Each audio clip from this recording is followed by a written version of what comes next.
Bison திரைப்படத்தை பார்த்துவிட்டு படக்குழுவினரை பாராட்டிய முதலமைச்சர் மு.க.ஸ்டாலின் மீது எதிர்க்கட்சித் தலைவரும் அதிமுக பொதுச் செயலாளருமான எடப்பாடி பழனிசாமி கடுமையான விமர்சனங்களை முன்வைத்துள்ளார். இதுகுறித்த கூடுதல் விவரங்களை வழங்குவதற்காக இணைப்பில் இருக்கிறார் எமது செய்தியாளர் சிவகுமார். வணக்கம் சிவகுமார், விரிவான விவரங்களை பதிவு செய்யலாம்.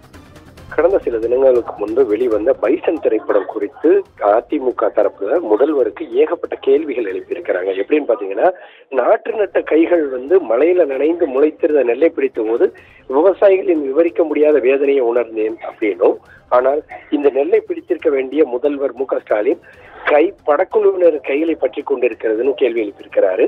திரைப்படங்களை பார்ப்பதிலோ திறமையான திரைப்பட குழுவினரை பாராட்டுவதிலோ எந்த தவறும் இல்லைனோ, ஆனால் தான் எதற்கு முதல்வரானோம் என்பதையே மறந்துவிட்டு முழு நேர சினிமா விமர்சகராக மாறிவிட்டார் இன்றைய முதல்வர் அப்படிங்கிறத கவலை அளிக்கிறதுன்னு குறிப்பிட்டிருக்கிறாரு.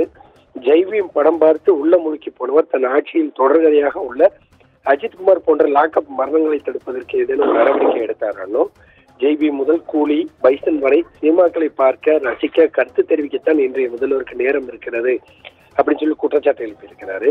தென் தமிழகம் மழையில் மிதந்த போது கூட்டணி பேச்சுவார்த்தைக்கு டெல்லி பறந்தவர் தானே நீங்கள் அப்படின்னும், தூய்மை பணியாளர்கள் போராட்டத்தின் போது கூலி திரைப்படம் பார்த்தவர் தானே நீங்களும் கேள்வி எழுப்பியிருக்கிறாரு.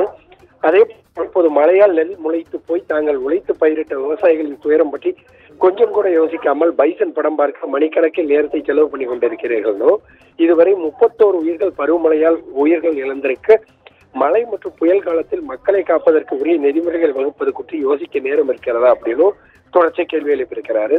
விவசாயிகளை ஏழை எளிய மக்களை பார்க்க அவர்களின் வேதனைகளை கேட்டறிய முதல்வருக்கு நேரம் இருக்காதுதான் விவசாயிகளின் மக்களின் கண்ணீரை உணராத இந்த குடும்ப ஆட்சிக்கு மக்களாட்சியின் சக்தியை உணர்த்தும் நாள் வெகு தொலைவில் இல்லை அப்படின்னு சொல்லி எதிர்க்கட்சி தலைவரும் அதிமுகவோட பொதுச் செயலாளருமான எடப்பாடி பழனிசாமி தற்போது தன்னுடைய ட்வீட் பக்கத்தில் வெளியிட்டிருக்கிறார். ரூபி,